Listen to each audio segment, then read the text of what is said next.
What's going on, Internet? nerdlocker.com here with this week's comic book reviews, and I'm starting off with Uncanny X-Men number 23, part 1 of the last will and testament of Charles Xavier. Now, this issue is sort of a teaser issue, whereas we don't actually get to see the will yet. It's delivered to She-Hulk. She-Hulk shows up in New York, and it basically ends with, we need everyone here to read the will. Everyone that's listed on the will, it's Storm, Beast, Iceman, and Cyclops. But as we know, if you've been reading the X-Men books, Cyclops doesn't really let a lot of people know where he is because, you know, he's still a wanted murderer for murdering Charles Xavier. I was really excited for this, but like I said, this issue is just kind of a teaser. Kind of expected more, but it is good build-up. There's a lot of build-up. We see a lot of Dazzler's turmoil and being drugged and kidnapped and replaced by Mystique and just what she's going to be going through, and I assume we're going to be seeing an all-new Dazzler next issue. Either way, awesome things are happening for the X-Men. I'm still more excited for this next issue. I'm giving this one 3.5 out of 5 Nerd Skulls. Hey guys, Kevin here with my reviews for this week. I got to read The Witcher number 5. And now, I all started this whole thing because I was trying to get into the game, and I was trying to figure out what the hell was going on. It's a giant, huge story, actually based off of books, and you know, it was actually pretty cool. We got into the game, beat the crap out of it, it was awesome. And this story, I feel, takes what's cool about that, the cinematic part of it, the gameplay. You get the sense of danger that you would when he's fighting, you kind of see his moves or whatever. But what really got me was they present the game to you as like you're playing these tales that are being told to you by someone else. This didn't have the narrative part of it, but it did have that sense of like you're just watching his life unfold and someone might be telling you about it, but you don't really, you're getting it firsthand, which was really cool. It makes you feel like you're actually playing the game, so it's sweet. But I like the way the story twisted around, how you kind of, everything came into clarity and you understood what was going on. What the characters were actually going for. The twist in it was actually really, really sweet. And not sweet in the sense of, oh, it was awesome. It was actually really brutal and depressing, but it was cool to see, and it came out of nowhere, and I was totally all about it. So I'm totally gonna give this 4 out of 5 Nerd Skulls for being a great series. You guys should totally check it out. In The Wicked and the Divine number 2, we focus a lot on character development, but in the first issue, really focused on the concept and the theme. On this issue, we're learning a lot about Lucy and Laura, Laura being the main character, but this issue focuses way more on Lucy and her background and gives a little bit of that. We get to see the devil, and she is awesome. It is a woman, makes a lot of sense. I really love this issue because Jamie McKelvey artwork is always amazing. With going back to Lucy, you get her background, and it reminds me a lot of Loki, which Kieran Gillen is really good at writing those younger characters and those misfits, and really showed in this book. He focuses a lot on mentioning names of pantheons that we know nothing about. And Kieran Gillen does not waste any time trying to explain them, so I want to implore you all to go out and look them up because it definitely makes it worth it. The book might be a little confusing if you don't go out and read about those pantheons, but once you do, you're going to start seeing likenesses to our main character, Laura, and even Lucy, and other characters that they're developing. In this, the last few pages, it's excellent. I don't want to ruin it for anybody, but the reveal was just great. And yeah, I can't wait to read more of this book, so I'm going to give it 4 out of 5 Nerd Skulls. Check it out. So I got to read Star Wars Darth Maul number 3. I'm a big fan of this book. I really enjoy how they took the cartoon Clone Wars and just put it right into this comic book, took all those events and basically continued it on. We pick up right where we left off, where we have Dooku, Darth Maul, kind of going at it, and there's a lot going on that we don't know what's going on. Palpatine's behind stuff. We don't know what his plans are. Clearly, he's got something going on. We obviously know the final result because we've all seen what's going on, obviously, with episode 4 and obviously episode 3. But we don't know how we're going to get there, and that's fascinating to me. I'm just so enthralled with this. It looks like Darth Maul and Count Dooku are going to team up as Obi-Wan and the Jedi come in to take them on. But what's fascinating about it is we see some heartfelt moments as the Jedi don't really make it out clean there's some casualties along the way. I highly recommend you read this book. I really am enjoying this. I think there's a lot more going on that's going to be revealed. I'm going to go ahead and give this 4 out of 5 Nerd Skulls. All right, I got to read TMNT number 36. This has been hands down one of my favorite series since it started. I am such a huge Ninja Turtles fan, and I love that they have a new ongoing and that it's been going strong.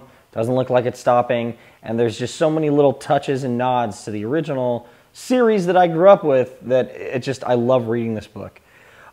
We join Leonardo and Master Splinter, kind of going over their plan of attack, dealing with the Foot Clan and Shredder and just everything else going on. But they're interrupted by the Rat King, which was very creepy. It was done very well. And then he kind of just disappears. Like, he's this much more powerful force than they even know what to do with. But they're kind of like, you know what, maybe we should just focus on what we know than what the hell that was. But it was a great issue. It was really, really was. I love this series so much. I'm giving it 4 out of 5 Nerd Skulls. Let me know what you guys thought. All right, guys, so I got to read Original Sin number 6 this week as well, and we finally get some answers. What the hell has Nick Fury been up to all these years? What the hell is going on? Why are there so many goddamn life model decoys? And what's up with all these eyeballs everywhere? Pretty much all the craziest things you could ever happen or imagine are going on right now, and the Avengers are pissed. They end up showing up, trying to kick ass, and it just ends with this amazing old dude doing something ridiculously nuts, and I have no idea what to expect, just because it all came out of nowhere, and it was really, really, really awesome. I like that Original Sin has been doing that, and I like that as an event book, it's not trying to be like the end-all, be-all of everything. It's actually trying to set up what's to come for everything else, which is really cool. And there's some candidates for a certain thing that would be really, really sweet to see. Others, kind of a little too crazy, but I can see where it would work. And it makes me enjoy the book even more. So definitely check this out, because this is a 5 out of 5 Nerd Skull book. Original Sin is killing it again. So I got to check out Black Market number 1, which is a new number 1 issue out of Boom Studios, which I've been really impressed with lately. They've been putting out some really great books. And in this issue, in this book, being told by Frank Barbieri and artwork by Victor Santos, who did Mice Templar, which I really wanted to see more of his artwork. This book is about our main character, Raymond, who is basically this dweeby kind of scientist guy who has a brother, Denny, who is a criminal.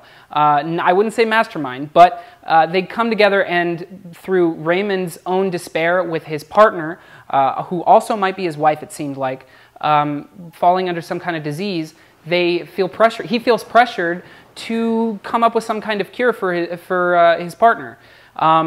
Denny has the idea, we should be harvesting superheroes for their DNA and their blood and see what we can pull out of them. So yeah, the last line in this book is definitely haunting to me. It's he says, "This is why I kill superheroes," and it's really driving. I want to read more of this book. Frank Barbieri tells a great story in this first issue. It's not too much. It's not too little. I want to read more, and the artwork's damn good. Mice Templar is a great book, so if you haven't checked that out, you're going to love that artwork, and it just carries over to this. So I want to give it 4 out of 5 Nerd Skulls. Check it out. So I also got to read Unity number 9. I really like what Matt Kindt is doing with this book. We're still with the Armor Hunters, but what's great is we start this issue with Livewire sort of feeling the influences of Dr. Silk and some of the things that he revealed to her. And I like that because I thought that Dr. Silk's storyline sort of wrapped up really quick, and I'm glad we're going to still feel the repercussions of what he did, and I'm assuming we're going to see more of his clones down the road. I really enjoy that. Back to the Armor Hunters, even though this is a crossover that's spanning a ton of books, I don't feel like it's too much, because this one focuses on the Unity team, which I really enjoy. It touches on the Armor Hunters, but at the same time, we still get to see Jalad, we get to see Ninjak, we get to see Livewire. We actually don't really see Exo-Man of War in this one, which was interesting because that's what the whole point is with the Armor Hunters. But what's great is we do focus on Livewire, who has had the armor on. So she's really going to be a focus at some point. I really enjoy that. I like how Ninjak and Jalad are teaming up. I really enjoyed what's going on in Unity. I really enjoy what Valiant's doing there. I'm going to go ahead and give this one 4 out of 5 Nerd Skulls. All right, I got to read Batman Eternal number 15. This issue is awesome because you're really starting to see just the Bat family expand. We actually don't see a lot of Batman in this issue. We see Tim Drake with Harper, and them kind of teaming up to do their thing, which I really like, because Tim Drake is my favorite Robin, and is just my favorite character of the Bat family. And I love that his story is starting to take more center stage, especially with a character like Harper Row, who I just can't wait to see how she ends up, whatever she is in that issue, the little future issue teaser we got a while back. But we get that, and then we find out who Jason Todd and Batgirl are meeting up with. And we find out the mystery behind Arkham Asylum, or at least the start of the mystery, who's behind everything. We don't really know what's going on yet, but we now see a face as to who's in charge of it. And it is awesome. I love that they're including the Spectre into this. It's just awesome.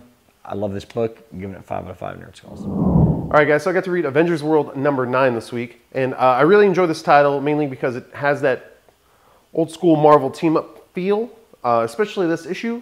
But it's not necessarily a team-up. It's just like a specific character doing something incredibly badass. And it's like building on this overarching story. And it's really cool how they're focusing on certain people. And this particular issue was Sunspot and Cannonball, which I feel are two very underestimated Avengers characters. They have a great relationship. They have a great power set together. They can do awesome things together. And they're also hilarious. So that just kind of makes for great reading. And this issue pretty much like sells that like to a T. Ends really greatly. It has like cool time travel elements to it. And it's just really cool and unexpected. So I'm going to give it 4 out of 5 Nerd Skulls. And you guys should totally check this out.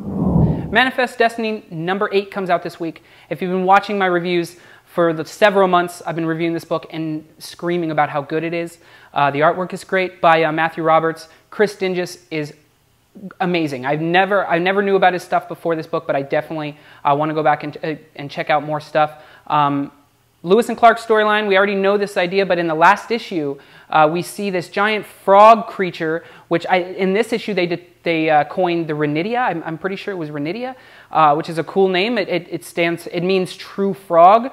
I mean, this is a beautiful book, and every single issue reveals something new about this this environment that Lewis and Clark are stuck in, along with all of their men. Not to mention, we're also learning more and more about their devious crew that we knew nothing about, just that they were terrible criminals before this voyage. So in the last few pages, as always, they surprise us with a new creature, and I did not expect it coming. I did not expect it at all, and the character that got it, I think, totally deserved it. So I'm going to give this book 5 out of 5 Nerd Skulls. Check it out. You will love it. So I also got to read Deadpool Dracula's Gauntlet number 2.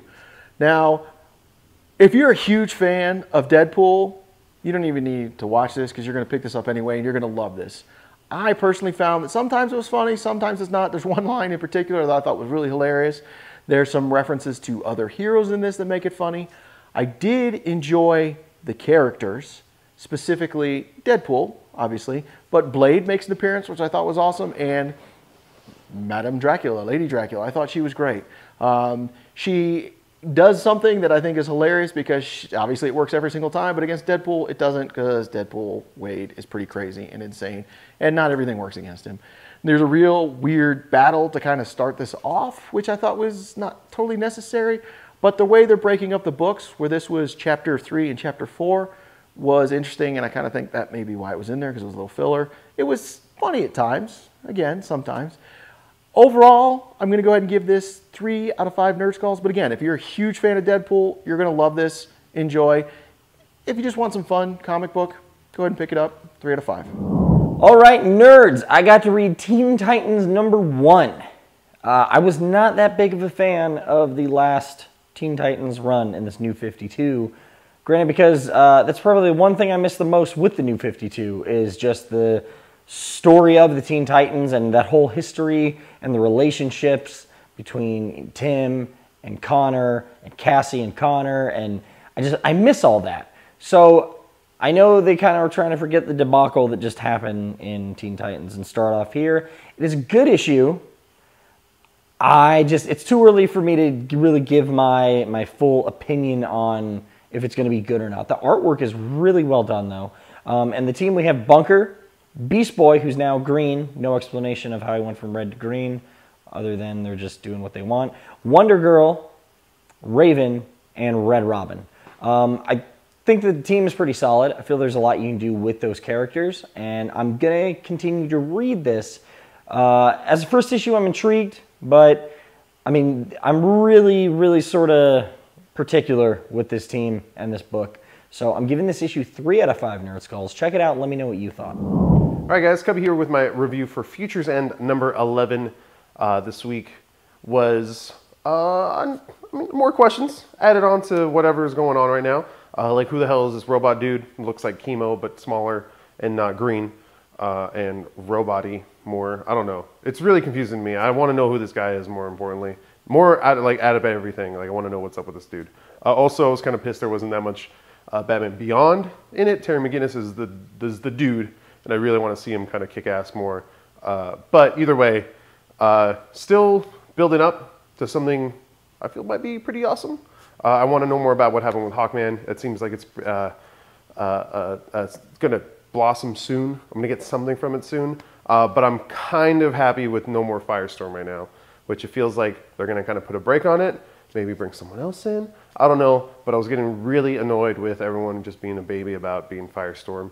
That was like my least favorite part of it. But hopefully it turns out pretty good. I'm going to give it 4 out of 5 Nerd Skulls because it's still pretty awesome. Check it out, guys. All right, nerds. I got to read Robin Rises Omega. The first half of the issue is kind of a recap of the history of Damian Wayne, who was a badass Robin till he died. And if you've been reading Batman and Robin, you know that Bruce has been trying to find ways to bring Damian back, and now Ra's al Ghul has had the bodies, and he's like, I'm going to brainwash them, and they're going to be me, and screw you, Bruce. No one likes you. I'm going to make sure your kid doesn't. And out of nowhere, Godfrey from Apocalypse shows up because there's a piece of Apocalypse tech inside of Damian's coffin, and there's this giant throwdown, and the Justice League show up, which is awesome, and then they get away with his body, and Bruce is pissed. It really gets me excited, though, because I know there's the Robin Rises Alpha after this, but it looks like Batman's going to Apocalypse to get Damian back, and I am stoked on this. I cannot wait to see what happens. I usually hate when they bring people back in comics all the time, but I really miss Damian. I hope that we get Robin back after all of this and that it is Damian Wayne. I'm giving this issue 5 out of 5 Nerd Skulls. Check it out. Let me know what you thought.